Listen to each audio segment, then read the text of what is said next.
Assalamualaikum sahabat setiap Sleman Rumahan dimanapun berada. Bertemu lagi bersama saya Andri Suban, masih di seputar rawatan burung pleci dan burung lainnya. Jadi hari ini habis diberesin, habis dijemur, tadi dianginkan. Kemudian ini alhamdulillah cuacanya lagi cerah, panas. Nah, habis dianginkan, kemudian ini mau dipisah lagi nyampe sore. Nah, cuma ini masih di koloni dulu. Jadi koloni masih di sama punya sendiri dulu ya. Soalnya kan tadi pagi sampai siang itu juga sibuk ada kegiatan. Jadi belum sempat juga kita koloni sama teman-teman Sleman lainnya. Nah, hari ini saya mau sedikit membahas mengenai detail, yaitu tentang pleci ngalas. Karena masih ada beberapa mungkin yang belum nyimak atau belum paham juga. Buat teman-teman semua, jadi saya mau bahas tentang burung pleci ngalas dan burung pleci yang tidak bisa ngalas atau dengan ngalas yang berbeda. Cuma sebelum lebih lanjut, jangan lupa like dulu, share dan juga subscribe apabila ada manfaat untuk mendapat info terbarunya. Dan jangan lupa biar segar, biar adem, kita ngopi dulu. Sleman Rumahan seputar rawatan burung pleci dan burung lainnya untuk mempermudah para pemula dalam memahami dan merawat pleci. Mari ramaikan Sleman Rumahan agar dunia pleci makin diminati. Jangan lupa like, share dan subscribe. Nah, mengenai pleci ini kan berbicara tentang pleci, yaitu ada ciri khas pleci yang nggak ada di burung lainnya, yaitu ngalas. Makanya ada slogan pleci mania, salam ngalas tanpa batas. Nah, cuma dalam artian ngalas ini kan beda-beda.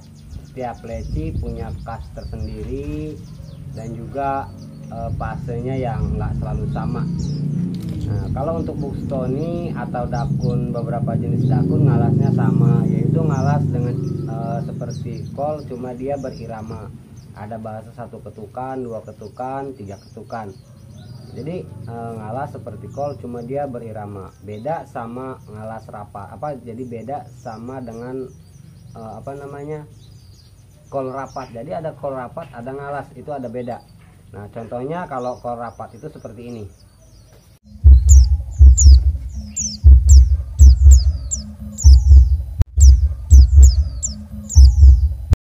Nah, jadi seperti tadi itu untuk buat panggilan kol rapat ya, itu sebetulnya udah saya bahas di tahapan rawatan pleci, tapi di sini saya bahas ulang lagi seputar ngalas biar lebih detail, biar lebih enak lagi.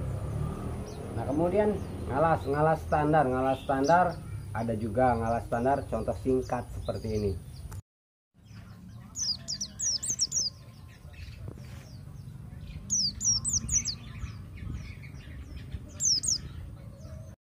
Jadi ngalas beda ya antara kol rapat sama ngalas itu. Kalau ngalas ada namanya lantunan irama 1, 2, 3 sampai 12. Nah, kemudian ada beberapa jenis burung yang nggak bisa ngalas. Contohnya seperti Wallacea. Wallacea adalah pleci kepala emas. Dia termasuk dalam kategori pleci walaupun kacamata dia hitam. Jadi postur dia sama seperti Buxto, kepalanya seperti emas, warna keemasan. Cuma dia di sisi kicau dia nggak bisa ngalas karena dia punya ciri khas tersendiri. Bahkan Wallacea ini untuk Wallacea ini untuk iramanya juga dia nggak bisa isian, beda seperti pleci lainnya. Nah, jadi ada juga jenis pleci yang nggak bisa ngalas, yaitu buat Auri. Nah, buat Auri juga nggak bisa ngalas karena dia bukan nggak bisa ngalas ya, tapi ngalasnya beda. Dia itu bunyi peu-peu. Nah, jadi salah makanya bahasa di slogan di Auri itu salam peu-peu. Nah, ada lagi jenis burung pleci yang ngalasnya itu berbeda, dia punya ciri khas tersendiri, yaitu dakbal atau juga Banyuwangi. Cuma kalau Banyuwangi nggak seluruh, ada bagian yang bisa ngalah seperti pleci lain. Nah, kalau misalnya dakbal ini dia punya ciri khas tersendiri, dia nggak bisa ngalah seperti Buxtoni atau dakun lain. dia ngalasnya itu disebut dengan gelondangan. Jadi dia punya ciri khas tersendiri ngalas, yaitu ngalasnya gelondangan. Nah contohnya seperti ini.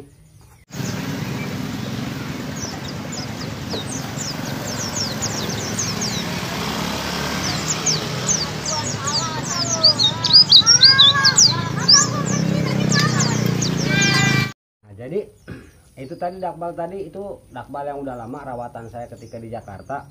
Nah sebelum saya seneng sama Buxton ini, di awal saya seneng sama dakun. Jadi dakun saya pernah piara dari Jatim yang udah masteran isian kenari, kemudian juga dakbal juga dari gelondangan, kemudian juga ke materi.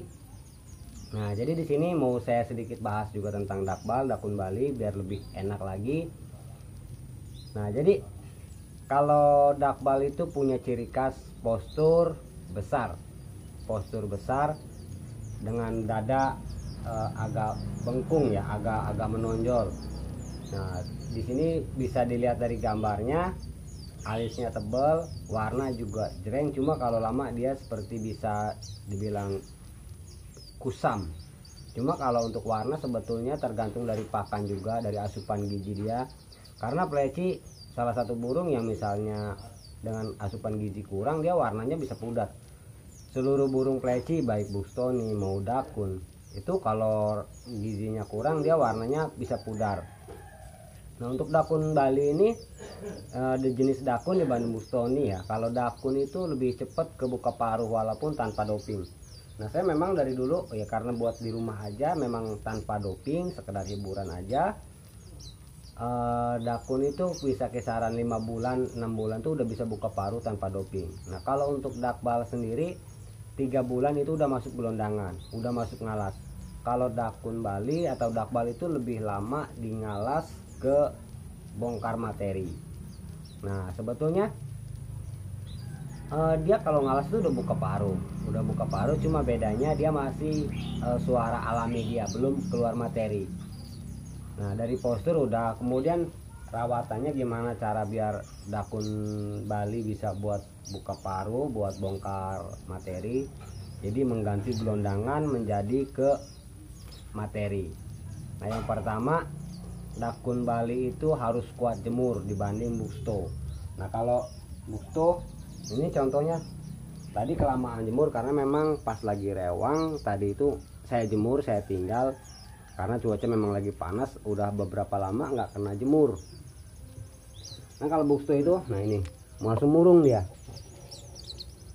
Nah ini yang masih, ini yang dari apa namanya, yang saya tuker sama apa ciblek kemarin, jadi belum lama lah di saya, rawatan setengah jadi. Jadi kalau pleci Buxto nggak kuat jemur, kalau dakun Bali itu harus kuat jemur. Jadi dia karena emang posturnya besar, kemudian dia lebih tahan. Nah kalau untuk rawatan pakan itu, kalau dakun itu lebih identik cocok sama nastar. Tapi kembali lagi sama plecinya, dicoba aja. Biasanya rata-rata dakun itu cocok sama nastar dibanding dari nutri. Nah itu sih sepengalaman saya. Nah untuk EF-nya, ekstrak kuningnya selain apa, kalau misalnya dakbal itu antara kroto, ulet Hongkong sama ulet kandang. Kalau dakun Bali itu lebih cocok di namanya ulet Hongkong, karena memang dia bikin panas ke tubuh dia, kan panas. Dia rata-rata itu sama seperti yang lain, cuma 5, karena memang jarang yang apa bisa kuat di atas 5, karena memang bukannya nggak kuat karena panasnya, tapi karena kenyang. Nah jadi cuma 5 aja udah kenyang. Enaknya kalau dakun itu jenis dakun, baik dakun Bali, dakun yang lain, itu dikasih ulet Hongkong yang coklatnya pun dia mau. Nggak, kalau Buxto kan jarang yang maunya yang putih atau juga dikasih isinya aja. Cuma kalau dakun rata-rata doyan sama yang coklat juga, mungkin juga karena postur dia besar, dari paruhnya lebih lebih kuat juga dalam gigit ulet. Kemudian kalau doping, dakun Bali itu dosisnya tinggi. Jadi untuk dosis dia itu dari segi doping itu lebih tinggi daripada jenis pleci lain.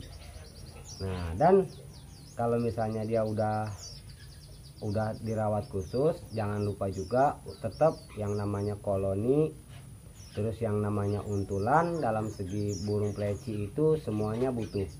Jadi untulan itu tetap jadi fokus utama sama koloni untuk mempercepat proses burung buka paruh, bongkar isian. Karena kan salah satu faktor burung mau bongkar isian itu materi itu kan dari segi birahi ya. Cuma salah satunya bukan hanya birahi ya, salah satunya di birahi. Nah tinggal gimana caranya pemasteran. Di Dakun Bali ini agak sedikit sulit tentang masteran. Jadi pengalaman saya sendiri ya, makanya banyak master para suhu kadang-kadang kan sering dicabut sayap, cabut ekor. Kenapa? Karena memang khusus dakun, apalagi dakun Bali ini sulit untuk menerima masteran. Kalau busto ini enak, nggak seberapa sulit seperti dakun ya, selama usia dia belum terlalu tua. Kalau usia dia udah terlalu tua memang sulit juga. Nah kalau busto, kalau dakun ini nunggu mabung, dakun Bali. Karena kalau nggak nunggu mabung itu ya hoki-hokian lah. Hanya beberapa dari 10 banding 1, bahkan bisa 100 banding 1 diantara yang nggak bisa nerima materi. Dan juga dia harus fokus di kerodong untuk materinya. Nah kalau udah nerima materi, udah ada isian, kemudian birahi dia tinggi untuk mendorong dia buka paruh. Nah itu tinggal yang namanya ciri khas dakbal itu nggak bisa hilang. Karena ciri khas dakbal itu dia punya ciri khas yang diawali dengan ngeriwik dulu baru nembak. Nah biasanya materi-materi dakbal ini pilih materi yang nembak, yang rapet nembak. Nah karena identiknya dia memang nembak. Dakbal itu terkenal raja tembak dengan volume yang super dahsyat, nembaknya kenceng. Nah cuma kalau untuk di ngeriwik dia nggak bisa hilang, jadi ngeriwik dulu baru nembak. Nah cuma perbedaannya ketika birahi dia tinggi, jeda kan kadang setelah ngeriwik nembak kemudian jeda. Nah bedanya itu jedanya dia nggak lama. Jadi pas ngeriwiknya juga nggak lama, langsung nembak. Setelah nembak dia jeda, dia nggak lama jedanya, nanti langsung nembak lagi gitu lagi. Nah enaknya di situ. Nah jadi setiap pleci itu kan punya jenis tersendiri dan punya karakter masing-masing ya. Kalau untuk bagus atau nggak bagus tergantung selera masing-masing. Nah sering teman-teman, kadang-kadang teman Pleman sering nanya, Om jenis pleci ini bagus enggak? Ya sebetulnya kalau masalah bagus enggaknya itu tergantung selera masing-masing. Menurut saya bagus ya belum tentu menurut orang lain bagus. Jadi punya ciri khas dan perbedaan selera masing-masing. Nah mungkin itu aja dari saya buat teman-teman semua, mudah-mudahan bermanfaat. Nah sedikit pemberitahuan buat teman-teman semua, minta dukungannya juga buat follow fanspage Pleman Rumahan, karena Facebook Andri Suban memenuhi pertemanan, udah 5.000 pertemanan, nggak bisa nerima pertemanan lagi.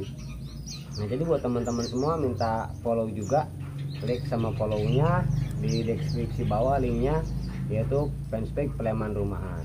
Dan juga pemberitahuan buat sahabat Pleman Lampung, khususnya Lampung, nanti tanggal 2 bulan 12 ada event Bima di Bima Enterprise di lapangan Bima tanggal 2 Februari 2023. Nah jadi masih ada waktu beberapa bulan untuk setting plecinya, kita ikut ngeramein.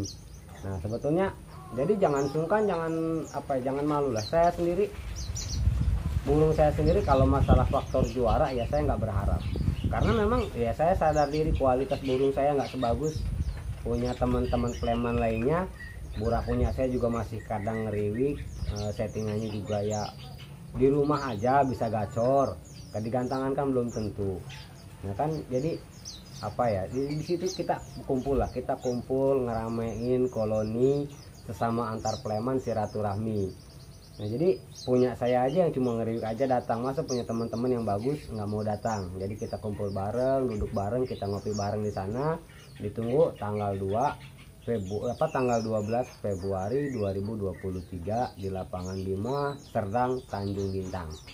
Nah jadi itu aja dari saya buat teman-teman, mudah-mudahan bermanfaat. Nah sekarang kita mau pisahin burungnya, kita pencar-pencar biar melatih dia buat bunyi, menghibur juga biar nggak suntuk. Kita pisahin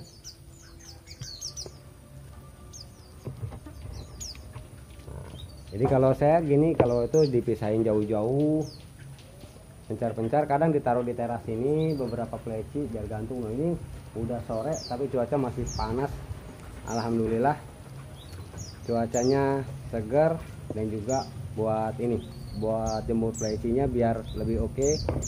Nah ini jadi di rumah aja gacor, kalau di gantangan belum bisa ketemu selah. Nah, itu jadi saya buat teman-teman semua, semoga sehat selalu dan juga sukses selalu. Wassalamualaikum warahmatullahi wabarakatuh.